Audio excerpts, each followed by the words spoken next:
पूछेंगे सीनियर सहाफ़ी हमारे साथ मौजूद हैं जनाब हसन अयूब साहब, जो कि इस वक्त लाइव है हमारे साथ। हसन साहब, बहुत शुक्रिया सर आपका। सर, आपको क्या लगता है, जो माइंड आपने रीड किया अब तक नवाज शरीफ साहब का, या उनके स्टेटमेंट्स को अगर देखा जाए, क्योंकि हमने ये देखा था कि इन्होंने रिट्रैक्ट किया है अपने कुछ स्टेटमेंट्स से, जिसमें उन्होंने इदारों के साबिक सरबराहान का नाम भी लिया था, फिर बाद में वो पीछे हट गए। लेकिन नवाज शरीफ के माइंडसेट में आप अभी भी कहीं ना कहीं वेंडेटा देख रहे हैं? देखिए, पहली तो बात ये है कि वो कब जो नाम लिए हैं उन्होंने उससे पीछे हटे हैं। पहले बात तो ये, अभी तक तो मियां नवाज शरीफ ने ये बात नहीं की कि मैं दोबारा उनका नाम नहीं लूंगा।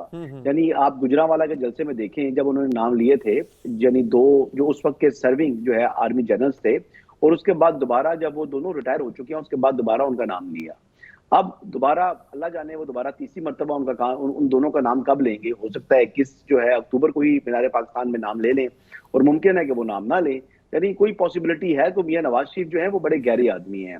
हाँ, इंतकाम की सियासत की बात आपने नवाज शरीफ साहब पर शुरू तो कर ली, लेकिन आप भूल के चेयरमैन तहरीक इंसाफ को, जब वो वॉशिंगटन में गए थे और वहां पर उन्होंने बात की थी कि मुझे वापस पाकिस्तान जाने दे, और उन्होंने कहा मैं ये एसी और ये फ्रिज और टीवी तो खत्म कराऊं, ये कोई सैर पर तो नहीं आए हुए, ये तो जेल काट रहे हैं। और अभी वही चेयरमैन तहरीक इंसाफ हैं जो कि जिनके वकला हर रोज वो अदालत में दरखास्त देते हैं, जी ये सहूलत दे दें, जेल में उनको ये सहूलत दे दें, साबिक वज़ीर आज़म को ये क्लास मिलनी चाहिए। ये बात हकीकत आपके सामने है।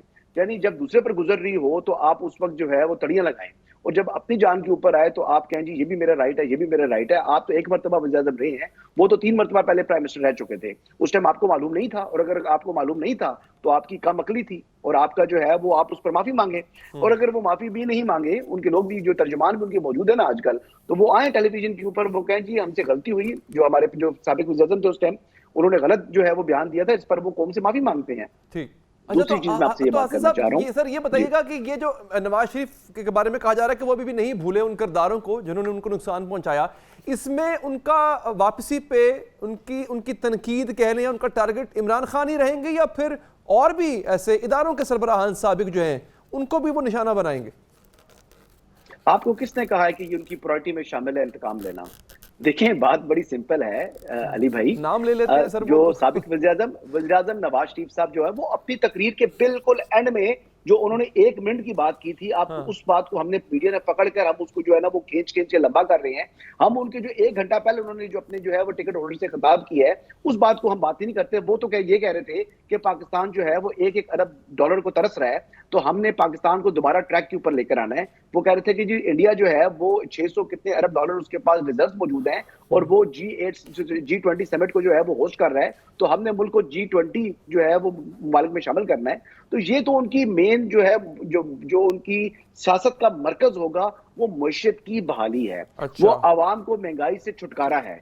उनका ये जो एहतसाब या उनका इंतकाम और ये चीजें, ये उनकी प्रायोरिटी लिस्ट में अगर देखें असल में तो लास्ट एक टाइम से अगर उन्होंने शुमार करें तो नंबर 100 पर आता है। हम 100 को पहले पकड़ते हैं, हम कहते हैं जी एक को छोड़ दें। नहीं सर, वो असल में उनकी हिस्ट्री है ना सर। उन्होंने लास्ट टाइम जब उनको इक़्तिदार मिला, आते साथ पहला काम ही यही किया, परवेज मुशर्रफ एक ही राग अलापा उन्होंने। तो इस दफा भी इसलिए पूछ रहा हूं कि कहीं दोबारा तो नहीं उनके ज़हन में कुछ बैठा हुआ। वो अक्टूबर 1999 के ऊपर उन्होंने वो संगीन गद्दारी केस जो शुरू नहीं किया था। अगर आपको याद हो तो अदलिया को माजूल किया, और जो इमरजेंसी का नफाज था उसके ऊपर किया था। सर मकसद तो बदला लेना था ना सर। अदालतें मकसद तो बदला लेना था ना। उनके बगैर ही लिया जाए। अगर बदला ही है तो बदला अगर उनके कुछ किए बगैर ही अगर इदारा खुद एहतसाबी शुरू कर दे तो उनको क्या जरूरत है। बात तो ये भी आप देख रहे हैं अली भाई, अभी तो इदारा खुद एहतसाबी के ऊपर जा रहा है, चाहे जुडिशरी है, चाहे एस्टेब्लिशमेंट है, आर्मी है। तो अब आर्मी के अंदर भी आप देख लें कि किसी की भी वो बचत नहीं हो रही। जो बंदा भी जिसने कानून की खिलाफ वर्जी कर रहा है उसके खिलाफ कार्रवाई होती है। इसी तरह जुडिशरी में जिन्होंने वो अपने आइन की खिलाफ वर्जी की है, उनके खिलाफ कार्रवाई होगी। अब फैजाबाद धरना केस का मामला आपके सामने है। अब वो जो उस वक्त के जनरल फैज हमीद थे, बतौर डीजीसी जो उन्होंने किया वो जाने और उनका महकमा जाने। नवाज शरीफ साहब को इस पर बात करने की भी क्या जरूरत पड़ेगी, क्योंकि मामला तो ऑलरेडी फैजाबाद धरना केस के ऊपर वफाक नारी करा चुका है सुप्रीम कोर्ट ऑफ पाकिस्तान में कि वो कार्रवाई करेंगे। अब इंक्वायरी होनी है। अब जब उनके खिलाफ अगर इंक्वायरी होती है और इंक्वायरी का नतीजा क्या बराबर होता है, ये तो जब महकमे की रिपोर्ट आएगी तभी मालूम होगा। लेकिन फिल वक्त तक जो चीज वो चाह रहे थे एहतसाब, तो एहतसाबी अमल तो शुरू हो चुका है। यानी इमरान खान भी सेफ है उससे, आप समझते हैं इमरान खान भी सेफ है, बाकी सब भी सेफ है। खैर मेरे पास चूंकि वक्त खत्म हो गया हसन साहब, आई एम रियली सॉरी।